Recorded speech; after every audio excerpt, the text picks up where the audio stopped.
Tonight, we have one of our own, Curator Tracee Glab, Curator of Collections and Exhibitions, and she'll offer a unique perspective on mosaics that she researched in a recent trip to Israel.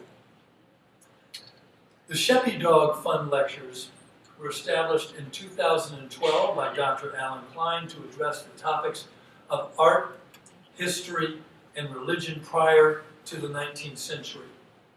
Dr. Klein is with us tonight. He doesn't wish to be asked to stand, but he can hear us. Thank you, Dr. Klein.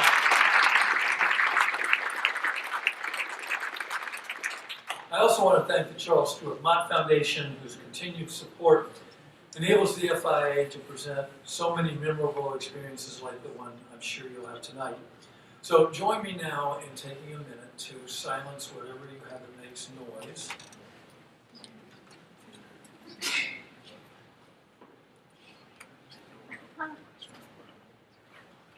That means this too.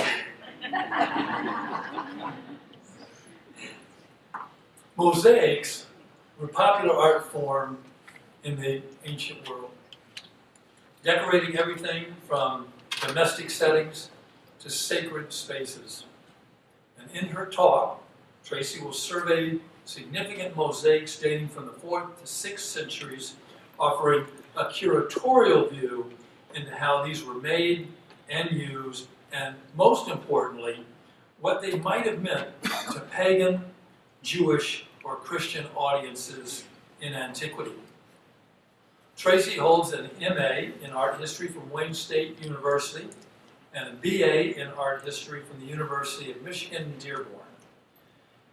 She's been at the FIA since 2009. How time flies. Seems like you just got here. And during that time, she's curated more than a dozen special exhibitions and has overseen the publication, and overseen is really not the right term. She's written most of the books that accompany those exhibitions.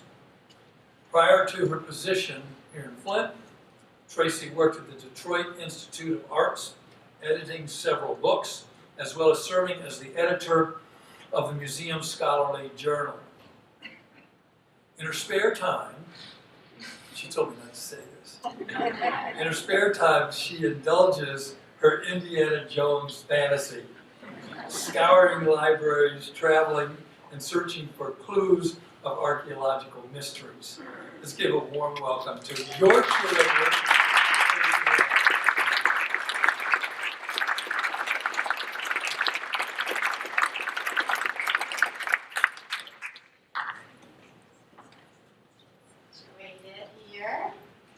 Good evening. This talk has been 6 months in the making, and I'm so excited right now to finally get to share with you all of the wonderful things that I got to see. And I'm really only sharing with you a small fraction of what I got to see because I had to focus on one thing. And it would help if I turn this on. There we go. It's warming up. Yeah.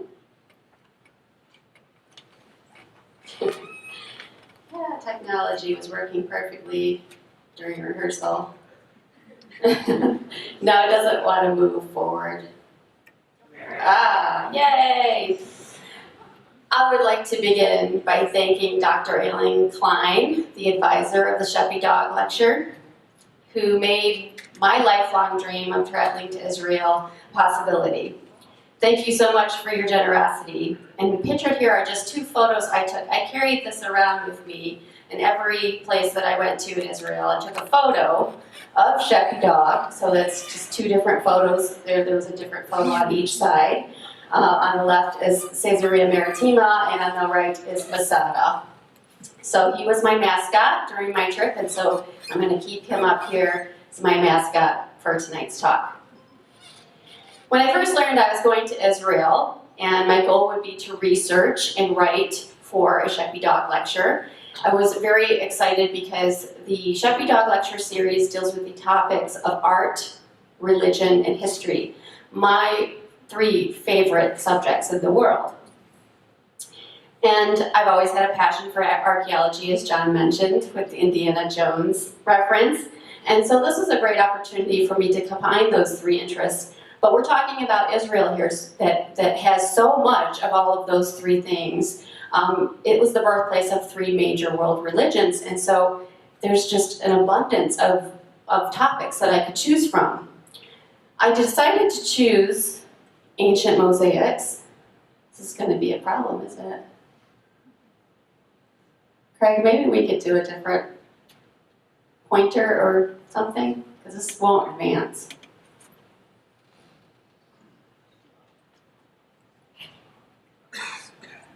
It's either out of batteries or... Tracee. Got it, anyone? Thank you.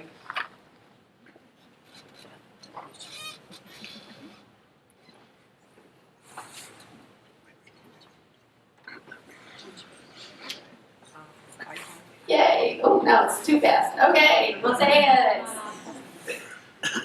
I picked ancient mosaics because, specifically floor mosaics. So, and they're also known as mosaic pavements. So they're always on the floor, although you're going to see slides where they were on the wall because museums have dug them up and put them on the wall. But I chose ancient floor mosaics because they're often the most best preserved, and they survive even if people build over that site or destroy that site, they end up surviving. The range was still broad, though. This is a map of Israel showing where mosaics have been uncovered as of 2009. As you can see, all of the dots there, it's quite a bit of ground to cover. And then, of course, in the headlines, you can see, this is just 3 headlines from last year of mosaics being uncovered all the time. So, needless to say, there are literally thousands of mosaics that exist in the Holy Land. My trip was only 2 weeks long, and I wanted to see other things besides mosaics, so I needed to narrow down my topic even more, looking at mosaics from the earliest period, roughly 1st century BC, to the Byzantine or late Byzantine period, about the 6th century AD, and so what I'm going to talk about tonight does not include Islamic mosaics. Now, I did not see all of the mosaics that you just saw on that map, but I did travel around quite a bit. So this is a mosaic from Tel Aviv. So I was on the east coast by the Mediterranean. I went to the Galilee region, and what we're going to talk about tonight mostly focuses on the Galilee region. I went to Jerusalem and saw many mosaics there, including in the Israel Museum. And I went to the south in the desert to Masada. And of course I went to museums, as I mentioned, and saw a lot of mosaics that are hanging on the wall. This is a church aisle floor mosaic that is hanging on a wall in the museum. And now that I've been to Israel and I've seen all these mosaics in person, what was my number one takeaway? Why, oh why, did I pick mosaics? My fellow travelers from Kirk in the Hills will tell you that there are mosaics literally everywhere, both ancient and contemporary, and it's quite frankly overwhelming. At one point, about midway through the trip, which was very hot, we went in May, but it was unseasonably hot. Temperatures averaged around 110 degrees every day. About midway through the trip, when anyone said, "Hey Tracee, here's another mosaic," I was like, "Oh God, no more. I can't take it anymore." But I'm not going to do that to you tonight. Okay? For my presentation, I'm going to only talk about 3 mosaics, and they're specifically chosen because of the depth that they convey. So even though we're only going to talk about 3, we're going to talk about some interesting things about them. And these 3 mosaics are from pagan, Jewish, and Christian sources, although as you're going to see, those terms are very slippery, okay? And you'll see why. All of these case studies come from the Galilee region, and 2 of them from the same city, though from different time periods. And I selected these 3. Oh, here's the slide. I forgot to advance of just my mosaic of mosaics that I saw. And all of the images you're going to see on the screen, for the most part, are ones that I took with my iPhone. But if it says in a caption underneath that it was taken from a website or a book, then I label it that way, because sometimes my shot with my phone wasn't as good as what I found elsewhere. The 3 case studies.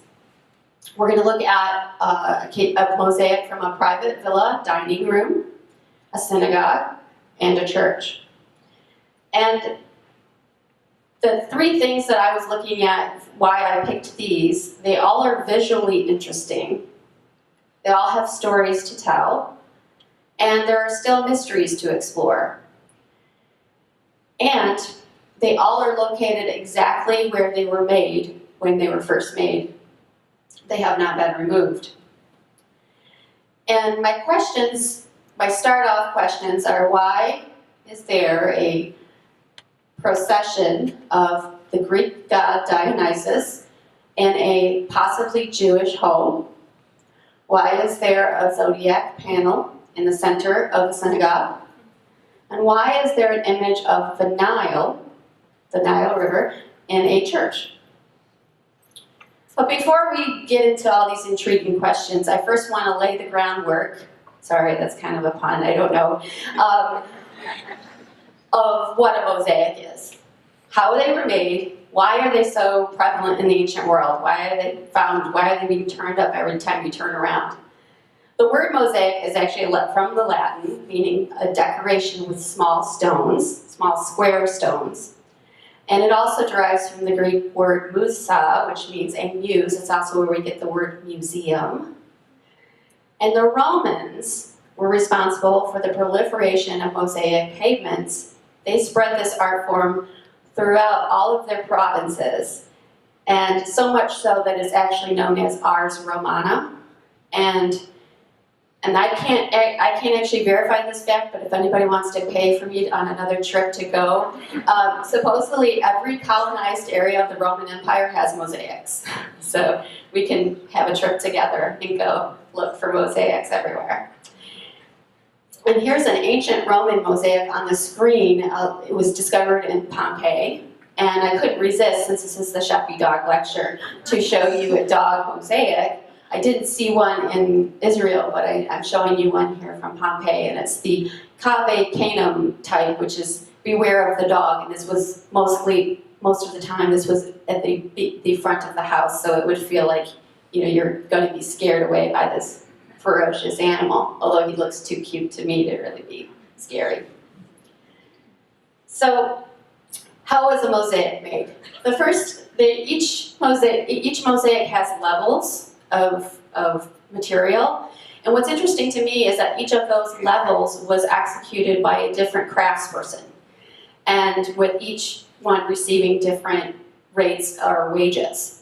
So the lowest level, this one right here, is large stones, and that would have been the lowest paid person. Then it would be filled with earth and small stones. Then above that was a layer of plaster. And this layer of plaster is where the image would be laid down. And the image would be drawn onto the plaster for the next person to come in and actually fill in the image. And that person, the person who drew and conceived the idea, received the most amount of money. So he was the most well paid. But he didn't do any manual labor other than coming up with the idea, because someone actually then took his drawing and then transferred it from the cartoon onto the pavement. The last step is where the square small stones come in, and these are also called tesserae. And tesserae would have been put on top of that design that was created. And again, there's two people involved in that step. Most tesserae are larger square stones, but when you get to the face or any kind of figural detail, it would be very tiny square stones, because you needed it for the shading, the gradient colors of the face, And that person would receive more money than the person that was just laying down like the outside borders of things. And so that gives you a little kind of brief idea of what a mosaic is or how it was made. And so now I'd like to go into the types that are found specifically in Israel, but this can apply to other Roman, other colonized areas as well. The first one and the earliest is geometric motifs. So this is Beth Gianna, and this is the Church of the Nativity in Bethlehem. And I want to kind of explain this just briefly. In archaeology, generally speaking, the lower you go, the further you go down into the ground, the older you go, the more ancient you go. So in this church, they have created these like little trapdoors so you could look down and to see the mosaics that they've uncovered, but you aren't actually walking on them. You're about 2.5 feet above that, and so and you just hope nobody falls in there. Other geometric, this is the earliest mosaic in Jerusalem, 1st century BC at Masada. They're usually black and white, very minimalistic, sometimes red is added, and this is from Herod's palace on Masada. And his bathroom, so nice, right? And you know, he had a lot of nice places in Israel that we saw. Also at Caesarea Maritima, this was another palace that was built by Herod. Right on you can see the water right there. And then here's a mosaic here and here. And again, you can see the geometric motif. In Jewish art before the Byzantine period, rosettes, which is what two different types you see here on the screen, was the most common motif. And here's from a 1st century synagogue in Magdala, and it is so far is the oldest excavated in Galilee. And then on the right, this was in the museum, a panel from Herod's palace at Herodium, also 1st century, earlier, 1st century BC. And you can see the design, it's a stylized floral motif. Other categories include what's known as inhabited vines or scrolls. And here you can see the animals, the birds, the grapes, and all of the vines come out of one vase right here. And now this is an interesting installation from a museum person's perspective, because these are floor mosaics, but they're being displayed upright, like you're looking at them like a painting. And all of them are outside to the elements. So you can see, I was there on a very hot, sunny, beautiful day, and you can see all the greenery and everything all around the mosaics. So you're outside when you're looking at these mosaics, which is very interesting. And these are common in Christian churches in particular. This was from a prayer chamber on the left and on the right from a church. Another category is called Nilotic motif, and we're going to talk more about it later, so I'm not going to get into too much detail. I just want to let you know that I jumped ahead. This is Greek and Roman mythology. So this is Odysseus and the Nile, which is sort of a crossover of both motifs having a mythology element and also Nile. And on the right is Achilles. And both of these are from Jewish homes. This is on the left is from the house of Leontis. We're going to see a mosaic from there again, Beth-Shean, but it's in the Israel Museum currently. And then also a dining room floor that's also in the Israel Museum. And although in this case they actually have it displayed as a floor, but you can't, it's still elevated up higher than about almost knee high. Biblical subjects is a category in mosaics, although interestingly on floor mosaics they only appear in Jewish synagogues. They do not appear in Christian churches. And we'll go into a little bit more why that might be the case. But here we have two floor mosaics hanging on the wall of the museum. One shows the subject of Samson fighting the Philistines, and the other one, another crossover here, King David depicted as Orpheus, which is a Greek character from mythology. And both of them are from a synagogue. Depictions of holy symbols are also a category of mosaics. On the left is from a synagogue, and this is also in the outdoor museum in Tel Aviv, which was very fun to go to. And the one on the right is from the Church of the Annunciation in Nazareth. And I'm going to talk a lot about these symbols here later, so hold on to that thought. But here I just want to point out that there's crosses in the mosaics, and as of 427 AD, there was a royal decree that prohibited mosaics to include crosses. And the idea was that because you're walking on them, that it was considered disrespectful. So for archaeologists, they often date a floor based on whether or not it has a cross. So in the case of the Nazareth church, you see the crosses and you say, oh, well, it must be before 427. But that's just if people are listening to the royal decree, right? So it's a tricky thing to keep in mind.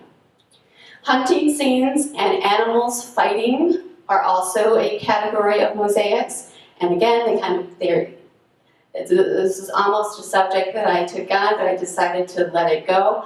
But it's interesting that these show up in churches, these fighting animals, as well as animals kind of running around in landscapes. Again, these are both from museums. One was an indoor museum and one was outdoor museum. And then the Nile scene, as I mentioned earlier, we're going to talk about it more, but basically just keep in mind that it's about the Nile River in Egypt and the themes that are associated with that. And lastly, the inscription mosaics. And these are also pretty prevalent. This is a very large mosaic. It's about the size of the screen that you see looking at right now. And I don't read Hebrew, but I'm told that it says agriculture. It's about agricultural laws relating to the Sabbath year and tithes, because where this was located in a synagogue in Beth Shean was considered a Gentile city, so they needed to have different rules for that congregation. And even within these types that I just briefly talked to you about, there are further subtypes. So I think you're starting to get the idea of the challenge that I came across when I picked the subject of mosaics. So let's talk about the case studies, and there's 3 to go through. Our first case study is the house of Dionysus at Sepphoris. This is a detail of the mosaic we're going to be talking about. But first, because the first 2 case studies that I'm going to talk to you tonight, both are located in the city of Sepphoris. It's also known as Zippori, which is in Hebrew, it means bird, and it's located on a hill. Zippor is bird, so Zippori is city, and it's like bird on the hill. And to give you a little sketch of the city, this is a photo from the website, but we're going to be talking about the villa that is right here. And this is the theater that was uncovered, and we'll talk more about that. It seems fitting that we're going to start with Sepphoris. It's literally known as the city of mosaics. And one commentator said, it seems that wherever excavators dig, they turn up a mosaic. 40 have been uncovered so far, but don't worry, I'm not going to talk about 40, I'm just going to talk about 2. Sepphoris was the capital of Galilee, so here's the Sea of Galilee right here, and Sepphoris is right here, and you can see how it is really at the crossroads of the east-west, north-south highway, so it was a very centrally located, important place in terms of commerce and trade. And Jewish historian Flavius Josephus described Sepphoris as the, quote, ornament of the Galilee. And after the Great Revolt in 66-70 and the Second Jewish Revolt of 132-135, also called the Bar Kokhba Revolt, many Jewish refugees from devastated Judea settled here in this city, turning it into a center of Jewish religious and spiritual life. Rabbi Judah the Prince, the compiler of the Mishnah, which is a commentary on the Torah, moved to Sepphoris along with the Sanhedrin, the highest Jewish religious court. Since the 2nd century, it became known by its Roman name, Dio Caesarea, which is on this map. You can see Sepphoris, and then its Roman name underneath it. The city was abandoned in the 7th century, and historians say perhaps after the Persian conquest in 614 or the Arab conquest in 638.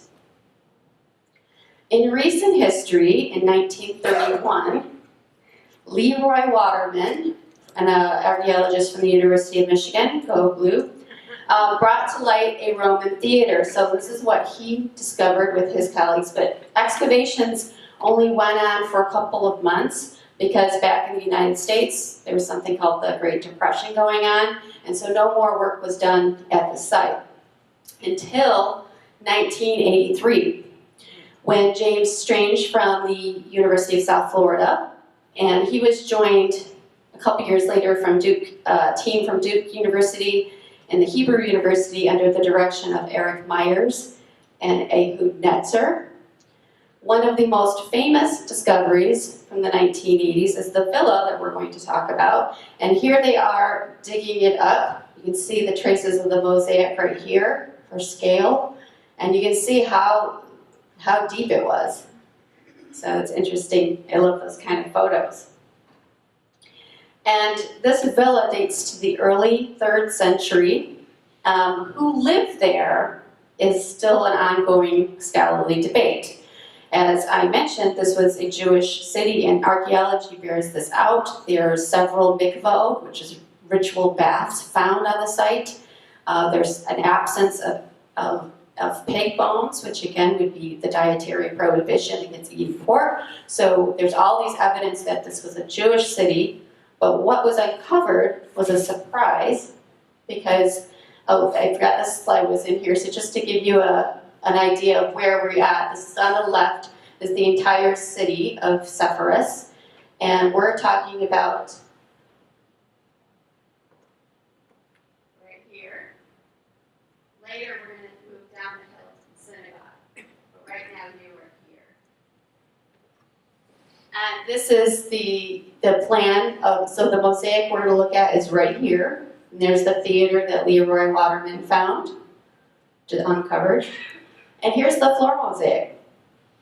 Fantastic. An art historian called it, this is one of the richest cycles in Roman art. It depicts 15 scenes of the life of Dionysus, who's the Greek god of wine, as well as central aspects of his cult. And these panels are arranged in the form of a triclinium.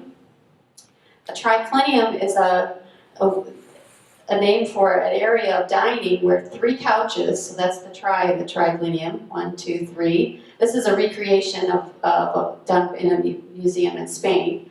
And here's our mosaic, so it's a bird's eye looking down, and these are the 3 areas where the couches would be. And the couches are not on any mosaic floor. So this next slide will show you, this is kind of tipped on its side, sorry about that. But here's the white spaces, and that's where the mosaics would be. So what does it depict? We talked about that it depicts the life of the Greek god of wine. And in the center of the mosaic panel is the symposium or drinking contest between Dionysus and Heracles, or also known as Hercules. And this shows who lost the contest, which was Heracles. He got drunk. So the idea is they both got drunk, but Dionysus did it in moderation, and Heracles overdid it. That's why he's very sick in this panel, and that's why he lost. And then it also shows a cult or procession of the followers of Dionysus, and they're all dressed in contemporary Roman garments, and they're holding gifts for the god. So they're bringing them to offer as sacrifice. And what I thought was interesting, so here's a picture from a book that kind of shows you what's going on with the procession. But here on this part of the slide, you see where the white area is? That's where the couch would be. And the couch is right in line. This scene here is taken from this area. When I was taking photos, I was at the mercy of how close they let you get into a mosaic. You couldn't go down there and walk around on it. So a lot of times my images were a little askew, but I hope you can see that if you were sitting here and what were you probably doing there, but drinking, and you were right in line with the same followers of Dionysus, which kind of puts you, connects you to the scene in an interesting way. In the center of one of the sides of this mosaic, there are scrolls that frame female busts or portraits. And one of them I show here has been dubbed the Mona Lisa of the Galilee. And notice that she has a little Cupid figure right here. So some people have identified her as Aphrodite, the goddess of love. Also, some people have speculated maybe she's an actress from that theater that's right close by, or maybe she's the patron of the mosaic. We really don't know. Just at looking at the iconography alone, meaning the subject matter, one might assume that this was meant for a pagan audience. But as I mentioned earlier, the Jewish population that resided in the city makes people give that a second thought. There is a presence of Roman influence, including the colonnaded streets, the theater, the bathhouses, other mosaics, of course. But again, the scholars are not, they do not have a consensus about this whatsoever. And some people even go so far to say that this could have been the residence of Judah the prince, the compiler of the Mishnah that I mentioned earlier before. Others say that because it's not a run-of-the-mill Dionysiac mosaic, but rather very meticulously planned and illustrated, and really the best thought out in the whole Roman world, most people say that because of that, it has to be a pagan citizen. Either way, the mosaic sheds light on the nature of Dionysiac religion in the Eastern Mediterranean during this period, and definitely reflects the Hellenic character of Roman culture in the East, that it was still alive and well by the 3rd century. I move on to our second case study, which is the synagogue at Sepphoris. We're still in Sepphoris, and we're now walking down the hill. It was always a thrill when we could walk down rather than walking up. Just seems like there's so many stairs everywhere you go in Israel. So it was nice to be able to walk down somewhere. So the synagogue is right here. And before I get into the synagogue, I just want to say a word about figural imagery in Jewish art. The second commandment forbids the portrayal of God in any form, especially if you're going to portray him to bow down and worship him. Well, however, it doesn't forbid the depiction of religious subjects per se. Furthermore, making them into a floor mosaic where you could walk on these images, you have to walk on them, then many believe, well, then there's no sanctity, there's no sacred quality, so they're not making them into a graven image like the second commandment warns against or prohibits. By the 2nd to 3rd centuries, Jewish religious leaders permitted iconic, meaning figural, representational decoration in synagogues, apparently believing that this didn't violate the second commandment. And then also many believe that following the destruction of the temple in AD 70, that these stern rabbinical attitudes began waging a greater tolerance, apparently no longer fearing idolatry. And here's a recreation of the synagogue we're going to be talking about. On the left, I have a line drawing of each of the panels, and we're going to look at each one, so don't worry about trying to decipher what's going on there. This is a photo that I took, and then here's a recreation of what the synagogue would have looked like. And I like this photo because it also fills in all the mosaics, you're going to see that some of them are missing pieces, and so it's just speculation about exactly what's going on there. But I want you to notice two things.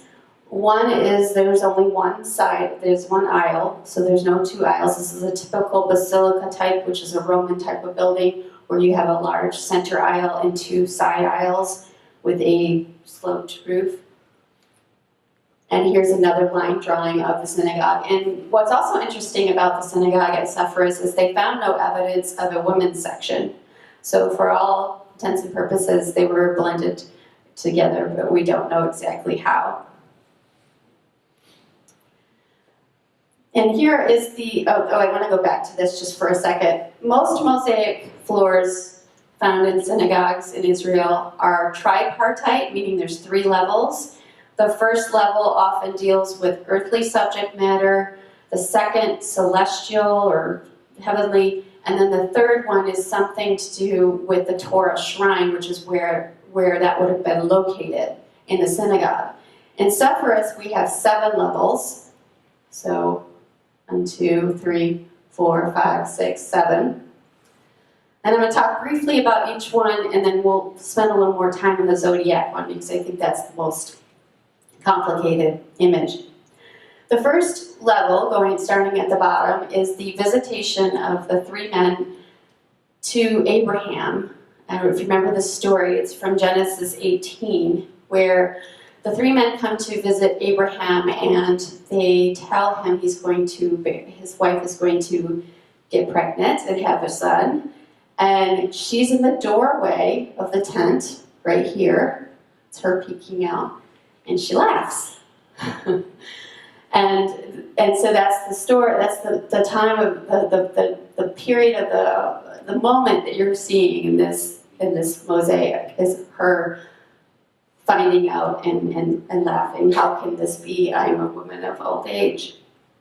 The second level is the binding of Isaac. And again, this was a better picture than I could take with my phone, so I have it here. And this is a couple chapters later, also in Genesis, where God tells Abraham to sacrifice that promised son, Isaac, and take him up to Mount Moriah, which is where most religions observe the temple was built on Mount Moriah in Jerusalem. And this, he is binding Isaac to prepare him for the sacrifice. And of course, in the nick of time, God provides instead a sacrifice and gets Abraham off the hook. The third section is the zodiac panel, and we're gonna talk more about it, but I just want to point out a couple of things.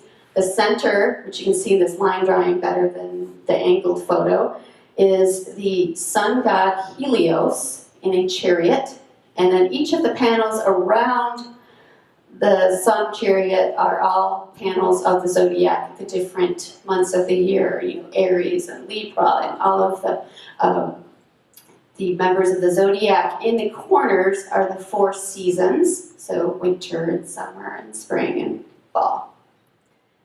Here's a detail showing the sun god Helios in his chariot.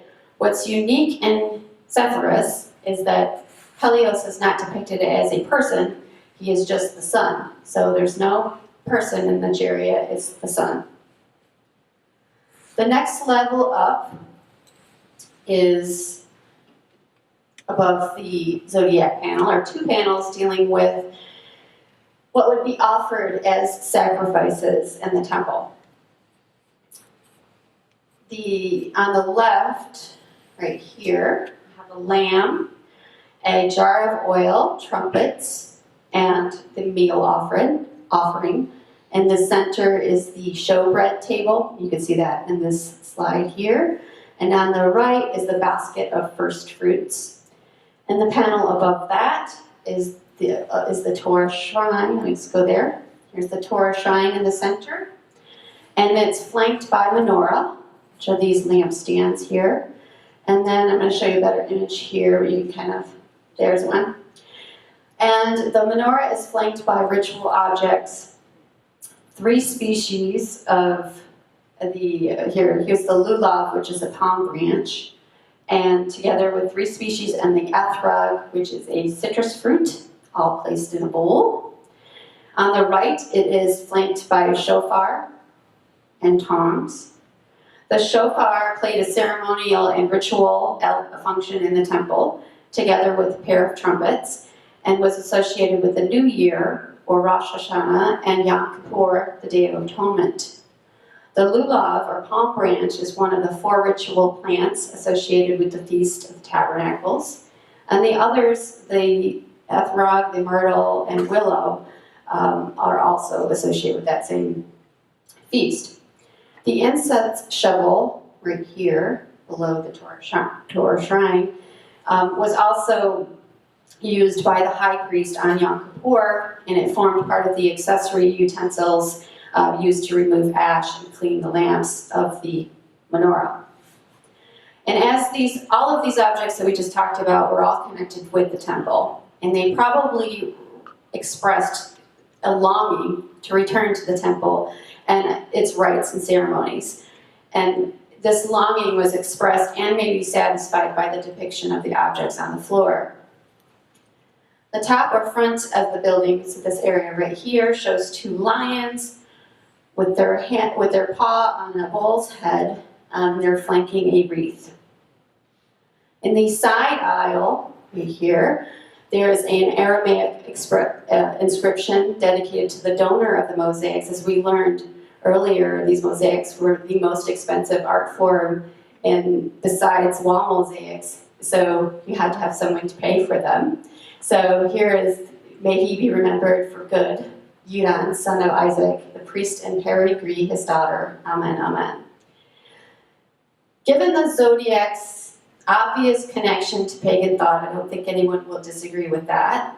I'd like to spend some time considering various theories of why there's a zodiac panel in a synagogue. Zodiac panels are found in a group of synagogues. They're found in several places, and I was not, unfortunately, able to go to these places, but these are 2 recreations or reproductions in Hammett, Tiberias, and Bet Alpha. The presence of them in other synagogues certainly has made people really wonder what's going on here. And I've boiled it down to 3 theories, although it is still kind of simplistic to do even that, because even within these theories, there's still sub-theories. But let me just give them to you, and you can decide which one you like the best. Angels. That's the first theory, that the constellations of the zodiac were seen as angels, obeying the command of God and serving as a visual substitute for him in art. And this time period that we're talking about, you may remember from talks from Dr. Justin Sledge, who's also a Sheppy dog lecturer, who gave several talks on angels. This period we're talking about saw a huge expansion of angelology and people's interest in angels. They were called the sons of God. And they're not very prominent in the Hebrew Bible, but there was many later writings they gave a lot of explanations on what they were and who they were and what they did. And in these later writings, they're incredibly important, powerful, and numerous. They're everywhere. And they are charged with the actual running of the universe for God. And supposedly, again, in these writings, humans learned astrology from the Watchers, or they're also called the Nephilim.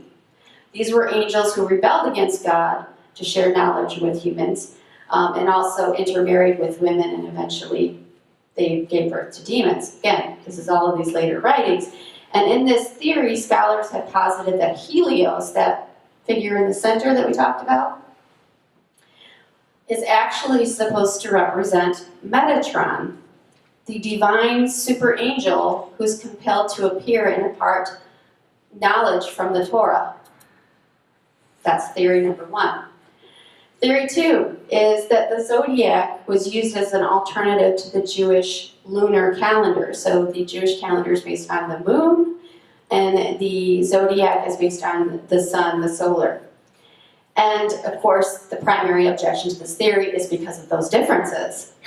However, this is why people think this might be a good theory. Jewish people used all of the astrological practices that their neighbors did, only their interpretive filter was different. In the case of Sepphoris, the time explanation would mean that it alludes to the past, present, and future, a time continuum. The binding of Isaac candle that we saw would be the past, the history, and it relates to linear time. The zodiac would reflect cyclical time, and that's regularity and permanence. And the panel with the sacred utensils, that would be transcendental time. And this is just an interesting thing I thought was interesting.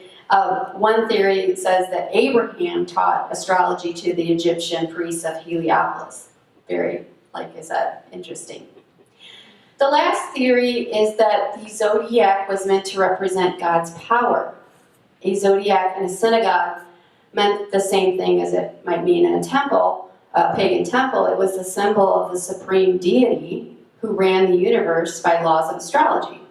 In Hellenistic society, which we know Sepphoris was, astrology was not considered irrational, but a routine part of science and art. Astrology was seen as the power of God managing the universe and caring for his people. And these mosaics symbolized his power and concern. These were the heavenly creatures carrying out his will.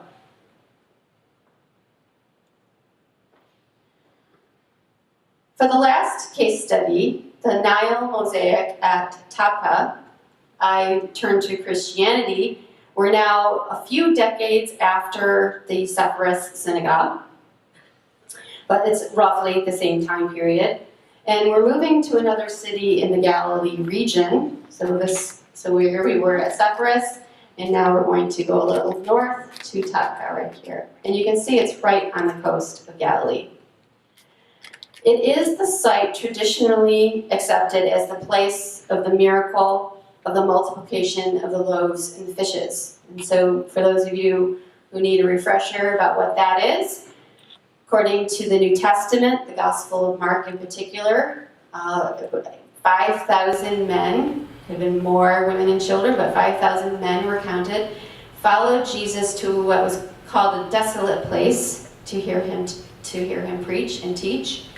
And while there, got late, and everybody's getting hungry and cranky, and his disciples said, "Send them all away, they've got to go home and eat." And Jesus said, "Well, you feed them." And of course, someone had 2 fish and 5 loaves, and took those 2 fish and 5 loaves, and Jesus multiplied them and fed everyone, and there was 12 baskets left over. That is what it says in the Gospel of Mark.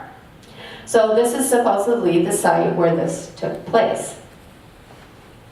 And the earliest building at Tabqa was a small chapel built in the 4th century by a Jewish convert to Christianity, Joseph of Tiberias.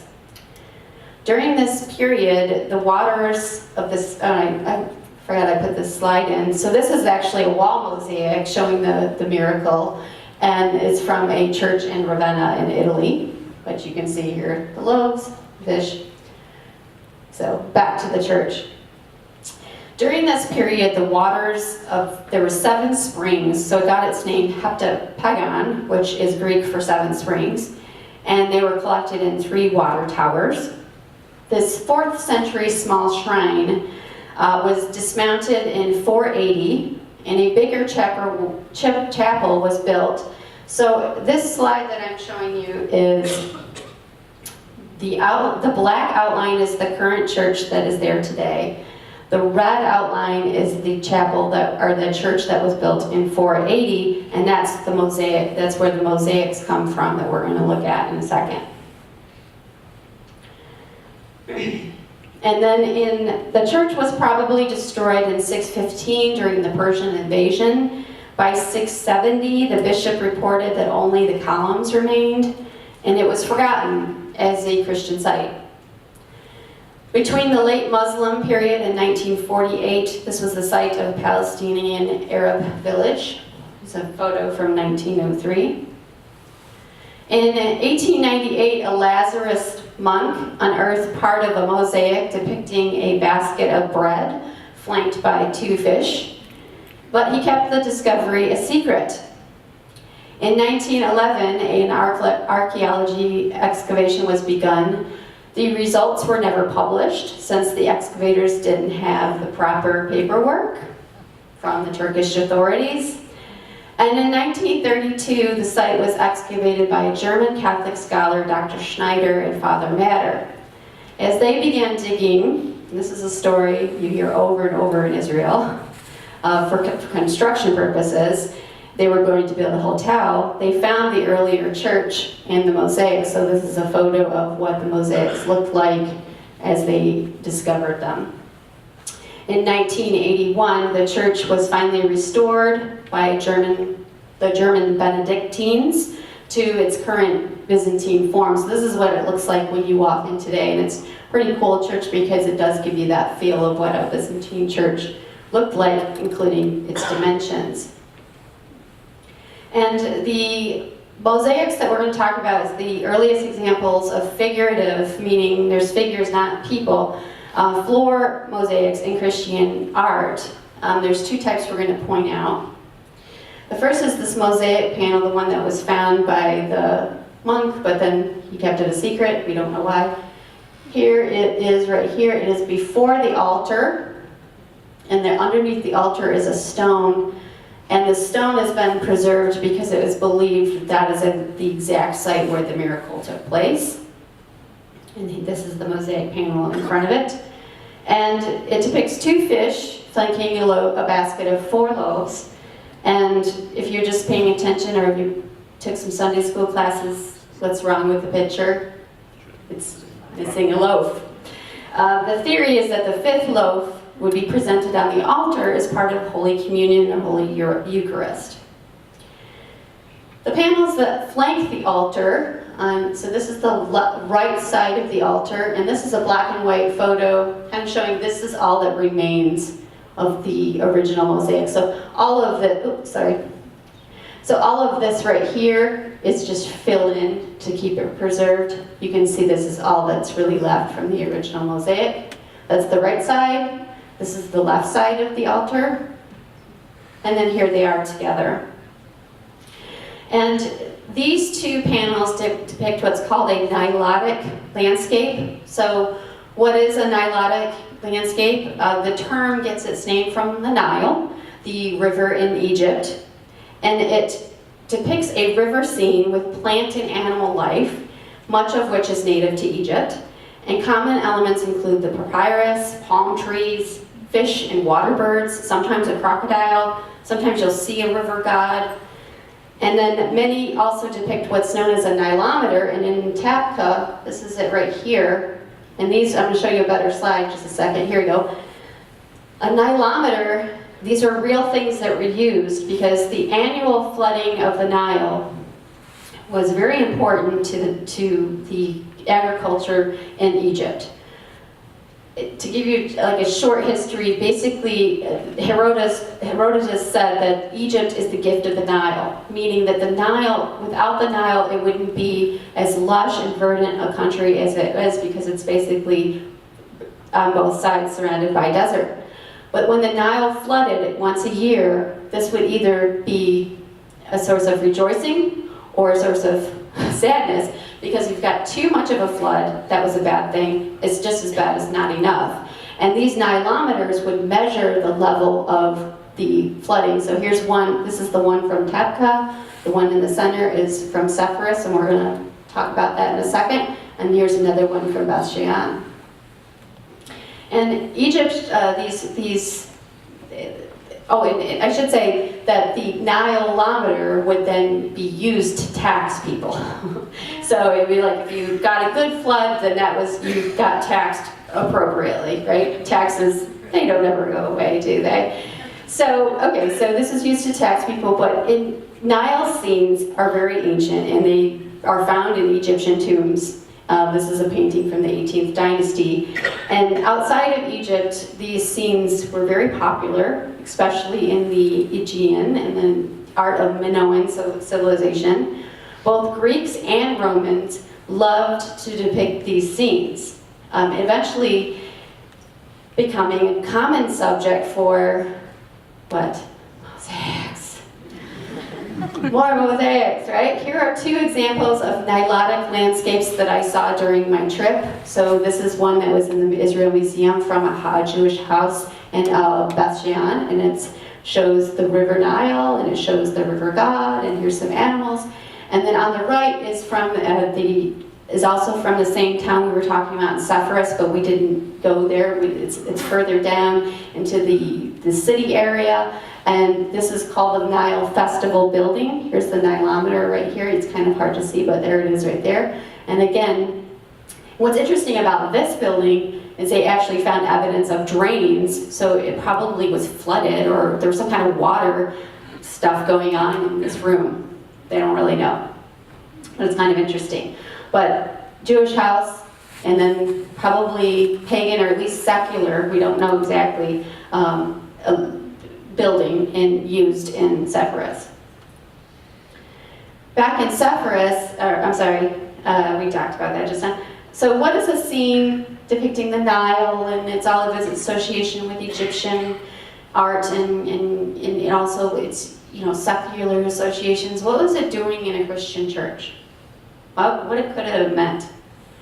So like we did for the zodiac panel in the synagogue, I'm going to examine three theories. One is that it's completely secular. It doesn't have any meaning. It's kind of like when you go to the store and just pick out something pretty for your bathroom or for your living room. It is just decorative. Scholars definitely go along with this theory in saying that the only kind of root of dissension really is, does it change if you take this so-called secular image and put it into a religious building? Does the meaning change? Most scholars think that the role of Egypt was like this exotic other. So it's like people wanted it. And think about like the King Tut craze in the 1920s, when everybody wanted something that was associated with Egypt. And it kind of still goes on today, so it doesn't stop. People really like this kind of exotic nature of Egypt. And this theory just says it's decorative. There's no allegory, there's no biblical significance. The second theory is Egypt as allegory. So, and here's a fun photo from NASA showing how the Nile, all the green areas, is where the Nile has flooded and caused green vegetation to come up. So it really shows you how important it is in the midst of the desert. The Nile was believed to be one of the 4 rivers flowing from the Garden of Eden. And the idea of a church building being heaven on earth, so that the floor, the mosaic, would be the earth, or the Nile. The apse, or the vault of the church, would be the heavens, and then the walls, what we don't see in Tabqa because it's been destroyed, but there's probably wall mosaics as well, and the wall mosaics could have shown biblical subjects. Along these lines, the Nile represents fertility. All life was dependent on its annual flooding. Nilotic scenes may have been considered to convey a general idea of paradise on earth, prosperity, fruitfulness, abundance.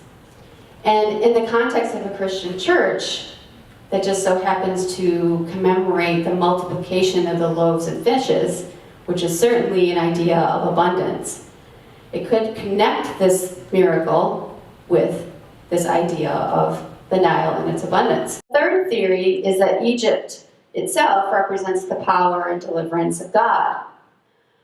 Before hieroglyphs were deciphered in the 19th century through the Rosetta Stone, many scholars tried to give meaning to them anyway. And one scholar in particular wrote that this symbol right here, it's incorrect, but this is what he said, is that it was a symbol of walking on water and therefore depicting the impossible. human feet walking on water. It must be impossible. So could this depiction of the Nile, which you were meant to walk around, be associated with the impossibility of such miracles? Connected with the site's history, being a place of 7 springs, that was the name of the Greek name, 7 springs. Water was all around. They were right on the coast of the Sea of Galilee. I think that's an interesting idea to consider. Going back just a second. We were in, so here's the chain barring me from walking over there, but you really would have been encouraged to walk around, and this is this idea of the water and the abundance, all these plants coming up out of the water with the ducks and the birds all intermingling.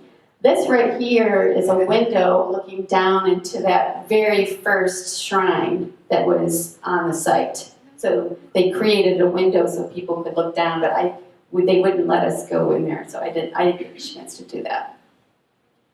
And in conclusion, given the expense, and I hope I conveyed to you how expensive and time-consuming and effort-producing these mosaics were, I personally fall on the side that we cannot stop at the surface.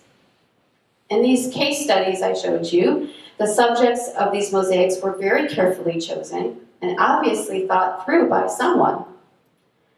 I personally don't think you have to throw away any special meaning that these may have had because of the commonality of images or the fact that they appeared in so-called secular context. As we have seen, the boundaries between secular and sacred are not as always so hard and fast as we would like them to be. Another thing to keep in mind is that in late antiquity, the educational curriculum of the upper class, pagans, Jewish people, Christians alike, all found a common source in classical education. Most studied the same classical text and rhetoric, and most did not find a conflict between the mythological stories in classical literature and their Jewish or Christian faith. In other words, the dividing lines, or should I say, because I titled this talk, Pieces of the Past, that we create today may not have been so clear-cut or even existed. In conclusion, I would like to come back to the idea of my curatorial view. In this talk, I have focused your eyes on the floor, looking down, but I want to remind you that the floor of any building was just one part of an entire program of ornamentation, which could have included frescoes, wall mosaics, liturgical decoration, furniture, and not to mention the people who were there living and breathing and using these spaces. They were all used. Not in a museum at all. And we study these mosaics because that's what's left. But we cannot lose sight of the other things, the other views. And I hope that you've seen tonight that even with our eyes looking down, that there's always more than meets the eye. Thank you.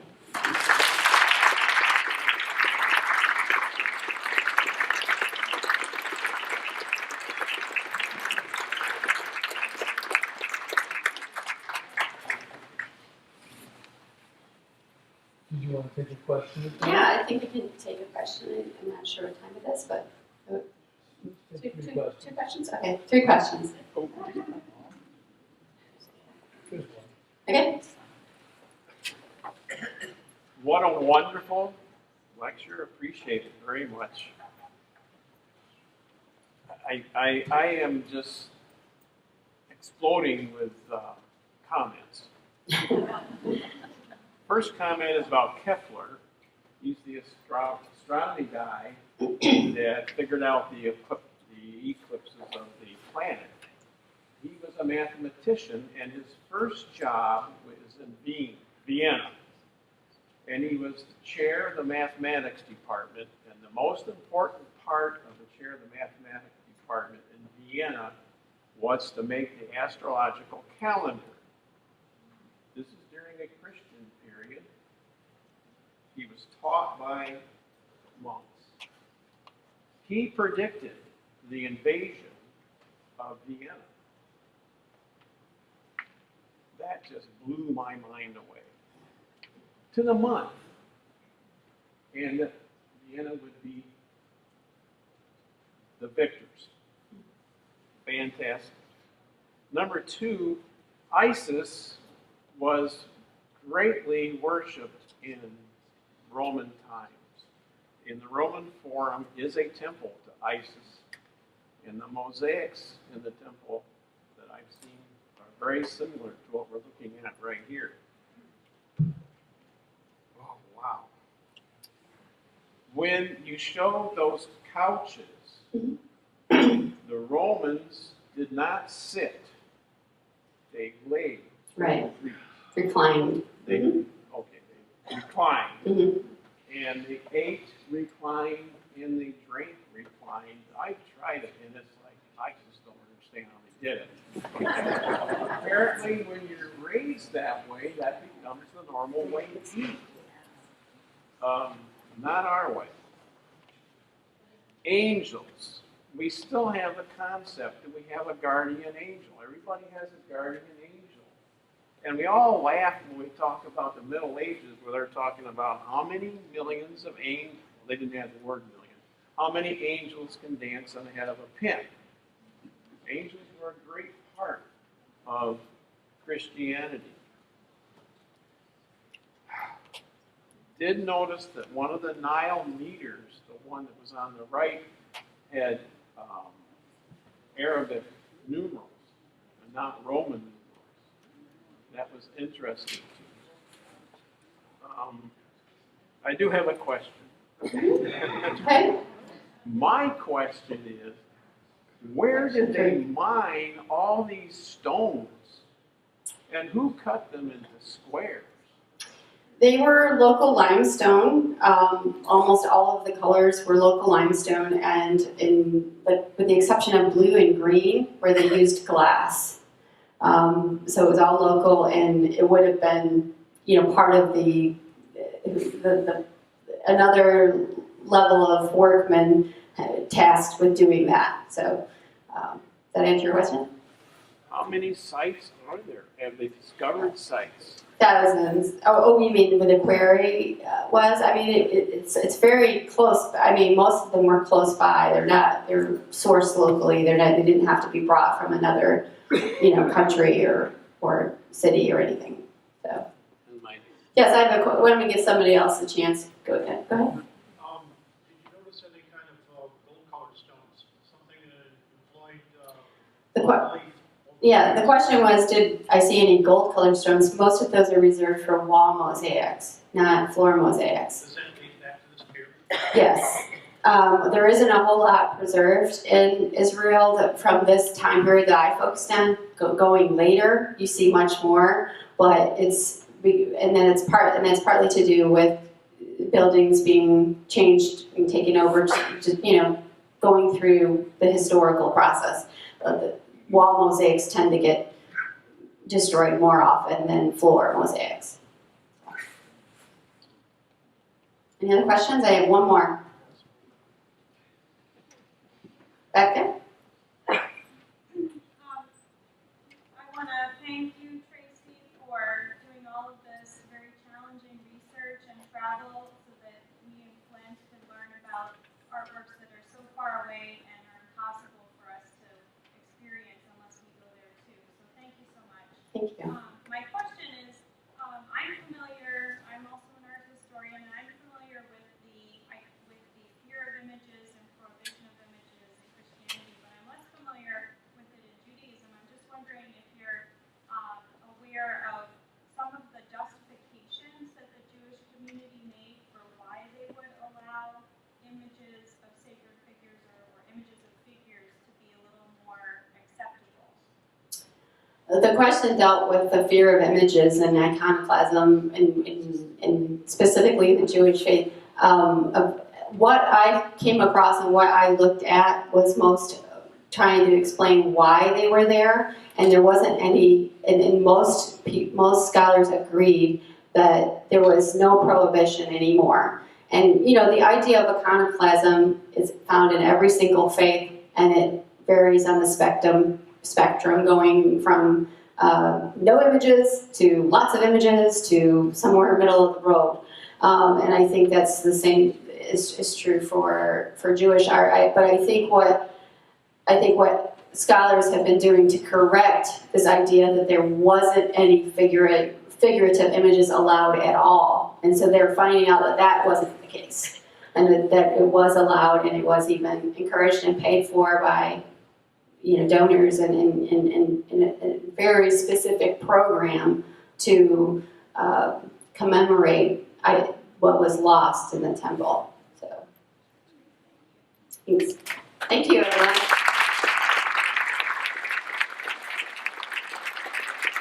Thank you, Tracee. Well, we're lucky and proud to have such a talented and scholarly curator. Wonderful job.